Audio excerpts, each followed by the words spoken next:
For me, Lord of the Rings games often have the same issues as Star Wars games. They frequently break the lore by introducing characters like heroes and villains who are just too powerful or important to such a degree that it undermines the original story. Take The Force Unleashed, for example, and the sequel. They're both great games, but the main character was stronger than Vader and Palpatine, which is just goofy in my opinion.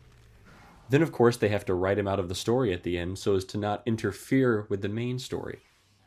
Shadow of War had this same problem, and Shadow of Mordor to a lesser degree. Now, cards on the table, I 100%ed Shadow of Mordor because the gameplay was so much fun, and because all of the really big lore-breaking things, happened in the sequel. For example, there are just casual Balrogs, which really undermine the significance of, what was supposed to be the last Balrog, Durin's Bane in the Mines of Moria. That's not even to mention the supreme lore-breaking BS of all the stuff with Sauron and Celebrimbor. And it's a real shame because the gameplay was really great.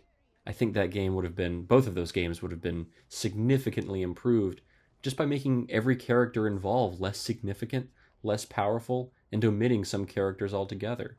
The gameplay would go pretty much unchanged and would just follow a Númenórean descended ranger, who's still just a mortal man doing what he could as the shadow lengthened. Return to Moria, on the other hand, has none of these problems so far. Now, I'm only about 10 hours in, and I'm certainly taking my time, so for all I know, they could whip out a Balrog or two blue wizards or some crap like that, and break the lore later on. But right now, it's great. Super early in the game, fighting more than 2 or 3 basic goblins at once is a challenge. And as you get used to the game and start taking advantage of choke points, you're able to kill more, but not nearly as many or as quickly as, say, Aragorn could.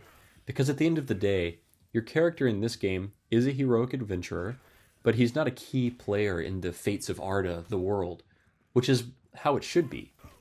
Take a look at this boss fight. It was kind of challenging. I'm sure if you play a lot of Souls-like games, that this would be a cakewalk for you. But even so, it takes a while to kill this boss just based on how many hits it takes. And by the way, the boss is just a really big orc, and all of his minions are just lesser orcs. So basically, any one of the non-Hobbit members of the Fellowship would have dispatched the boss and his following in less than a quarter of the time that it would take you or me to do so, as our characters in this game. And that's exactly how it should be. Too many games pollute the field with great heroes and villains in an already established universe. The game lets me be a brave, adventurous dwarf who's not physically all that different from most other dwarves. Now again, this could change. They could screw it up later in the game by going too heavy on this magic curse thing and making it too important. Or like I said, they could drop a Maya into the game, like a Balrog or a Blue Wizard, and that would suck. But right now, it's solid. Now on to just general lore accuracy. The short answer is, so far, so good. There are cool little references throughout, like signs of the Fellowship, which you can find that mean you're, following the same path as the Fellowship of the Ring. And there are even little Gandalf signs where he was trying to remember where he was and from his previous journeys through Moria.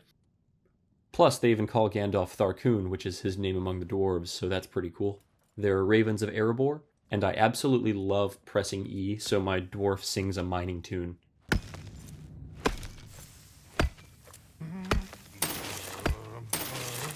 If a wolf should pad along my path, a terrible day'd have he.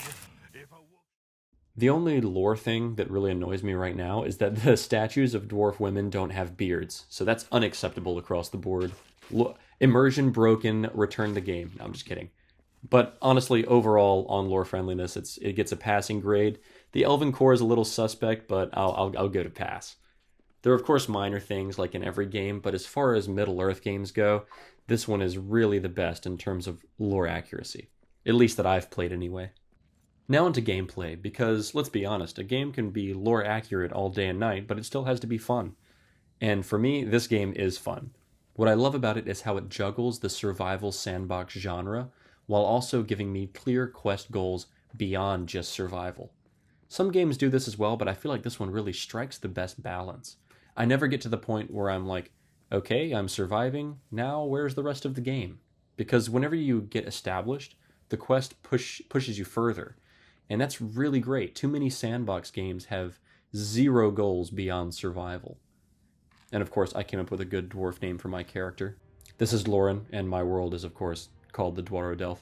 Another great thing about this game is its simplicity. There's a lot going on with the game. There's a lot of recipes and, treasures you can find and build and stuff like that, but it's never daunting. For me, it's like the difference between Skyrim and The Witcher 3. Now, I love The Witcher 3, but with Skyrim, you can just hop right in and go attack a Draugr dungeon and get a Dragon Priest mask, and it just feels like it takes the correct amount of time. This game feels the exact same way. You never feel like you're just getting lost in a world that's way too big for you to ever understand how it all works. And here's an example. I could go kill a bear in Moria or a deer. Either way, I'm getting meat and hide. There's no distinction between bear meat and deer meat, and for this game, it works super well. In short, there's a lot going on, but it never overwhelms you, and I love that. It's a really good example of procedural generation, partial procedural generation, I should say, done right. You can see the map here is essentially made up of these blocks, which is how the world is generated. For combat, it's simple in a really good way. You have a swing attack, you have a heavy charged swing, and a block that will technically never break unless your weapon does, but so you could just, hold block perpetually, but, your weapon will break sooner than you think, so it's not really that overpowered. In terms of graphics, they aren't jaw-dropping, but they aren't trying to be, and I like them. Same with music. It's good, does the exact job that it's trying to do. All of the little technical things are really good, and that's really all there is to say. It's just solid.